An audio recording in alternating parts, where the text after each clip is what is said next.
Hey everybody, and welcome to the first episode of CRFI. What is this CRFI? Well, for work, I have to travel a lot around the country, and I do with the rental cars all the time. Just about every week, I rent a different car, and generally in a week, I drive several hundreds of miles. Sometimes I break the 1,000 miles in a week. So I get to try a lot of different cars, and last week I was given as a rental car a Jeep Renegade, and I had to drive a lot with it. And then at a certain point, I had a customer that hopped in the car with me to go somewhere, and since he was looking to buy the car, he asked me what I thought about it, and I gave him my opinion. And when I told him what I thought, he goes, "Wow, man, you should start doing car reviews." And I thought, I've got an idea. Why not?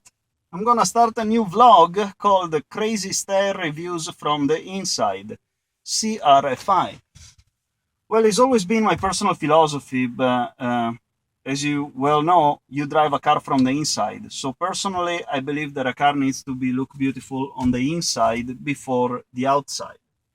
Yeah, of course, a car needs to look nice also on the exterior part, but ultimately you're going to spend the most of the time inside the car, and that's what you're going to see most of the times, especially because when you have someone getting in the car with you, they're going to be welcomed in the interior of the car. So that's where the car needs to look nice. So of course, this type of vlog is going to be very much about opinion. It's going to be my personal taste on the interiors, but I do have some parameters that I'm going to try to stay pretty strict to it. So I'm going to give a sort of continuity in the way that I'm going to do these reviews. But just to give you an idea, I'm going to give you a mock review of my own car. I don't use this car for work, but it's my own car. I've had it for a little over 3 years. It is a Hyundai Veloster Turbo. And we're going to be talking right now about the interiors of this car. So I'm going to get you an idea of what I'm going to be talking about when I will be doing the reviews. First thing first that I'm going to be talking about is if the interior is bland, just boring. What do I mean with the boring interior? A boring interior is something that I see when I see cars that have a dashboard that is totally flat. When a car is totally flat, it just it's useful, but it's not nice. It's not pleasant to see. So, for instance, in the Hyundai Veloster, Hyundai did a really good job. They put a lot of curves throughout the entire dashboard. There is a lot of variations in everything. And definitely it's not boring. Even the vents, they all have different shapes. All the buttons, they have different shapes. They follow the curves of the dashboard. Definitely the engineers, they put a lot of thought into making the car look nice. And ultimately, at least in my opinion, this is one of the most beautiful interiors that there is out in the market. It's very elaborate. It's not simple. It really looks well defined. And especially when you turn it on, you really get to see how nice it is.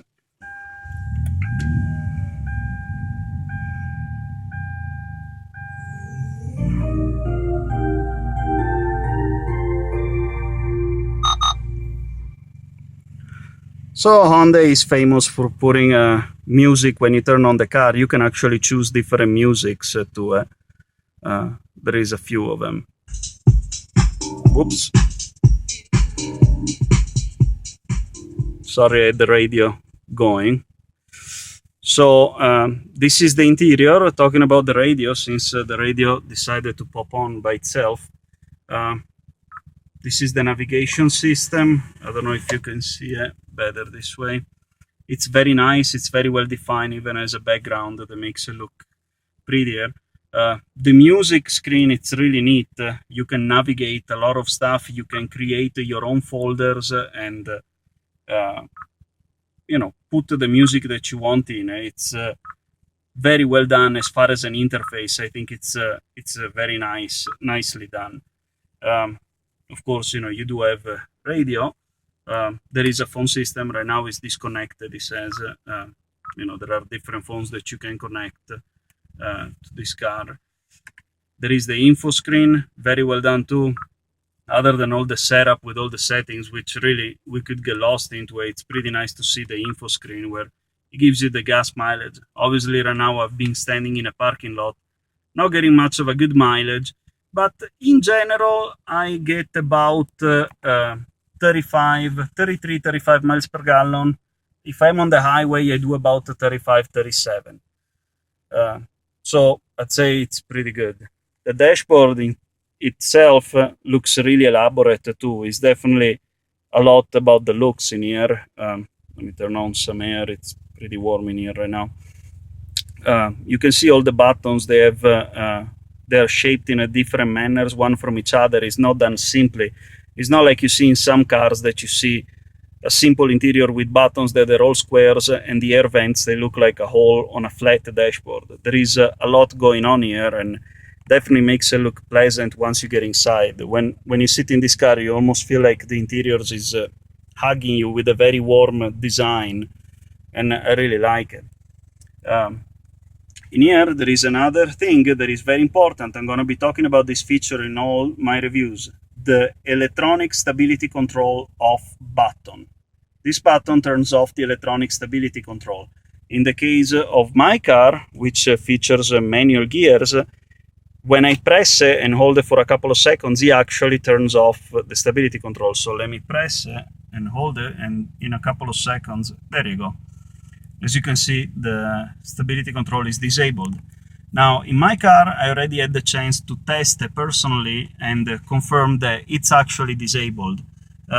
It's not disabled 100%. It's actually active in what is called a passive mode. It means that if I am controlling the car as it slides, there is no problem. Sometimes it's fun to feel the car sliding around, and I do enjoy feeling the car doing that, and I control it with the throttle. That's the proper response to do. If you touch the brakes while the car is sliding, well, you have a problem, a big problem, because that's gonna cause the back tires to lose grip as the weight of the car shifts to the front, and the car is gonna spin around. So if you touch the brake while the car is sliding, you are in a panic situation. You're making a mistake, and it needs to be corrected. In this car, that's exactly the moment where the stability control comes back on. Although it is off, if the car is sliding and I touch the brakes, it's gonna still correct my wrong maneuvering. Otherwise, if I don't touch the brakes, the car will allow me to play around, slide around, and do whatever you want. And my personal drive style is not that compatible with the stability control, so it's my usual routine to just get in the car, turn it on, and shut off the system. Unfortunately, in a lot of cars that I rented, well, not a lot of cars, in some cars that I rented, I found out that even though you turn off the stability control, sometimes it just comes back on by itself, and I cannot explain it based on what. That's very frustrating. It gets very dangerous because sometimes it makes the car react in a very unusual manner, and I don't like it. But this is what the review is gonna look like in the case of my car.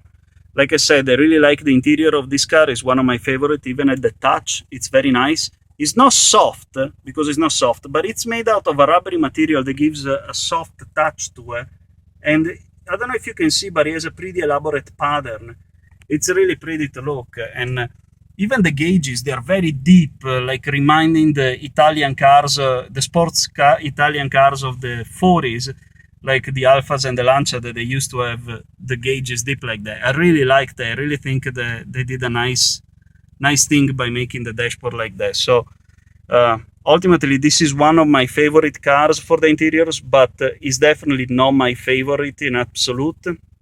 There are other brands that they make interiors that I like even more. For instance, if you are into this, you can look at the new Alfa Romeo Giulia, Giulia. It's the new car that they just introduced in the market from Italy, and it has a really nice interior.